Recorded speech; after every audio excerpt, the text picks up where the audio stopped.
तो कैसे हैं दोस्तों। उम्मीद करता हूँ आप सब अच्छे होंगे। आज एक बार फिर डरावनी कहानी में आपका स्वागत है। दोस्तों, आज की जो कहानी है वो बहुत ही रोमांचित कर देने वाली है और एक ऐसी रहस्यमयी घटना है जो अक्सर हमारे पुराने भूतकाल से जुड़ी हुई होती है, जो हमें वर्तमान में परेशान कर दिया करती है। कैसी घटनाएं हैं, क्या हमारे साथ ये घटनाएं हो सकती हैं, इसी बारे में ये कहानी है। तो चलते हैं कहानी पर और जानते हैं इस कहानी के रहस्य को। तो दोस्तों, अगर आपको हमारी कहानी अच्छी लगे तो हमारे चैनल को सब्सक्राइब ज़रूर करें और ऐसी ही कहानियाँ सुनते रहिए। तो चलते हैं कहानी पर और सुनते हैं और जानते हैं इस कहानी के रहस्य को। यह एक अंधेरी और तूफानी रात थी और लूसी अपनी बीमार दादी से मिलने के लिए ट्रेन में अकेली यात्रा कर रही थी। उस दिन न जाने ऐसा क्या हुआ कि ट्रेन खाली थी। एक भी इंसान उस ट्रेन में नहीं था, केवल लूसी के अलावा। जैसे जैसे रात भर ट्रेन चलती रही, लूसी को बेचैनी होने लगी। खाली खामोश डिब्बों के बारे में कुछ ऐसा था जिससे उसके त्वचा के रोंगटे खड़े हुए जा रहे थे।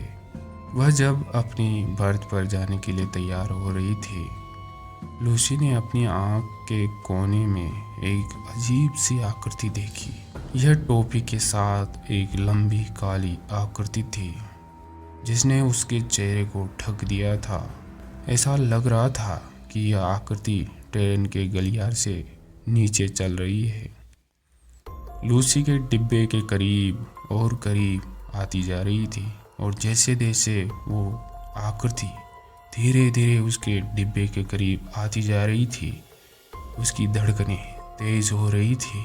लूसी ने इसे अपनी कल्पना माना और इसे कल्पना के रूप में खारिज करने की भी कोशिश की। शायद मैं सपना देख रही थी, ऐसा उससे लगा। लेकिन यह आकृति तब तक करीब आती जा रही थी जब तक कि यह उसके दरवाजे के ठीक बाहर नहीं थी। अचानक दरवाज़ा चरमराते हुए खुला और आकृति अंदर चली गई। जैसे ही वो आकृति उसके सामने आई, उसके होश उड़ गए। जैसे ही आकृति उसके पास आई, आतंक में लूसी जम गई। इसने अपनी टोपी उठाई। यह एक भयानक चेहरा था, एक चेहरा जो उस टोपी के अंदर प्रकट हुआ, जो क्रोध और द्वेष से मुड़ा हुआ था। उसकी आंखें खोखली और काली थी और उसके होंठ एक खर्राटे में मुड़े हुए थे, जैसे बरसों से उस पर सूखी हुई थपेड़ों की मार जमी हुई हो। जब लूसी ने यह सोचा कि यह सब अब खत्म हो रहा है, मैं अब नहीं बचूंगी, तो आकृति अचानक पतली हवा में गायब सी हो गई। वह डर के मारे कांपती हुई डिब्बे में अकेली रह गई। उसके एक एक रोम खड़े हुए जा रहे थे। वो डर से इतनी कांप रही थी मानो अब उसकी दुनिया लुट चुकी है। जैसे तैसे उसने अगली सुबह तक इंतज़ार किया और जैसे तैसे अपने डर पर काबू पाया। लूसी अपनी दादी के घर पहुंच चुकी थी। अभी भी ट्रेन में अपने मुठभेड़ से हिली हुई थी वो। उसके एक एक रोम उठे हुए थे। उसने अपनी दादी को भयानक घटना सुनाई कि कैसे मेरे साथ वो घटना घटी और रात भर में कांपती हुई आप तक पहुंच पाई हूँ, मेरे हाल ही जानते हैं। उसने अपनी दादी को वो घटना बताई और सुनाई, जिन्होंने उसे ध्यान से सुना। जब लूसी ने अपनी बात समाप्त की तो उसकी दादी की वो पुरानी यादें ताज़ा हो गई जो अक्सर उसके साथ वो घटी थी। उसकी दादी माँ के भाव गंभीर हो गए। वह एक धूल भरे पुराने फ़ोटो एल्बम के लिए पहुंची और उसे परिवार के पूर्वजों की तस्वीरों से भरे एक पृष्ठ पर खोल दिया। जैसा कि लूसी ने एल्बम के माध्यम से देखा, उसे एक ऐसे व्यक्ति की तस्वीर मिली जो ट्रेन में उसके सामने आई आकृति के समान ही लगभग अजीब सी लग रही थी।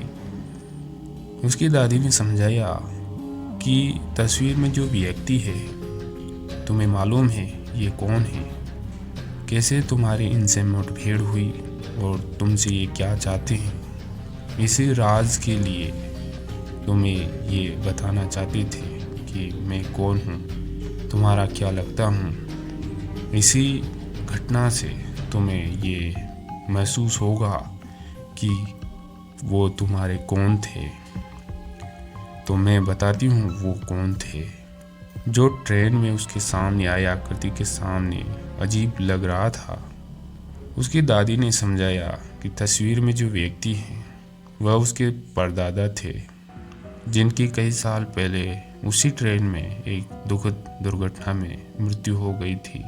किंवदंती यह थी कि उसका भूत अभी भी ट्रेन को प्रेत बाधित करता था।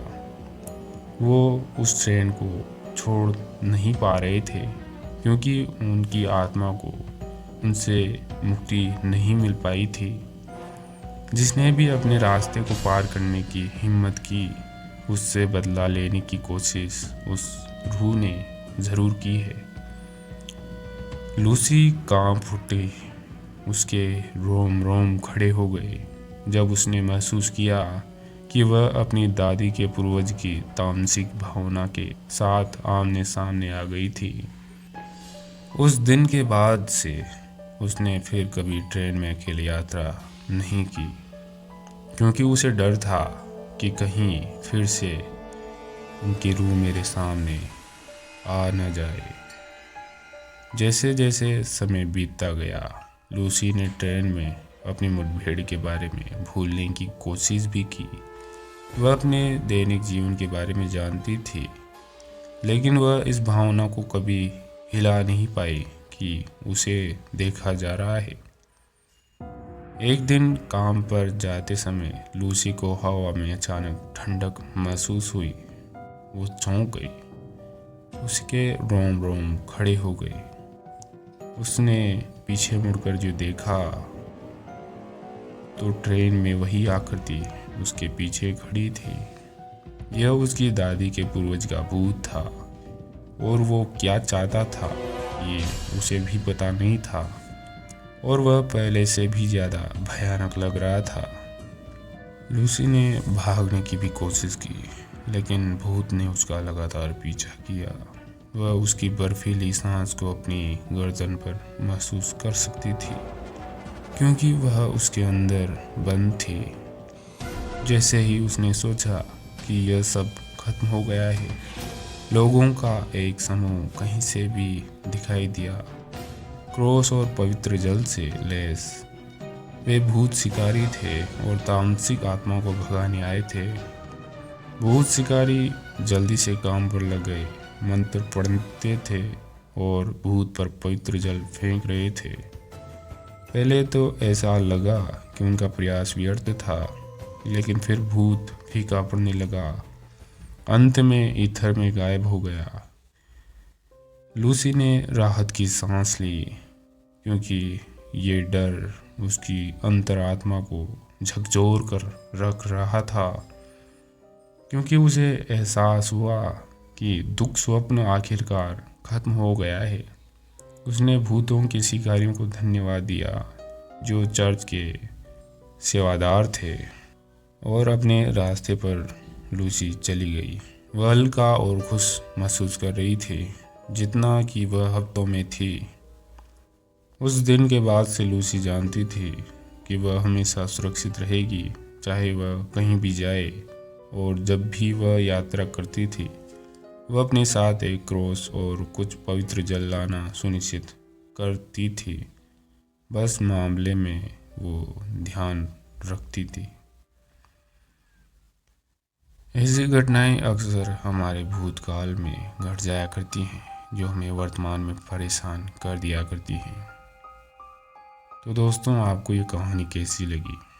मुझे उम्मीद है आपको ये कहानी अच्छी लगी होगी। दोस्तों, मैं सुधार तो अवश्य कर रहा हूँ। मैं उम्मीद करूँगा आपको इस कहानी के माध्यम से कुछ सीखने को मिलेगा। तो मैं मिलूँगा आपको ऐसी डरावनी और हॉरर कहानी में अगली वीडियो में। तब तक के लिए सुनते रहिए डर की आवाज़।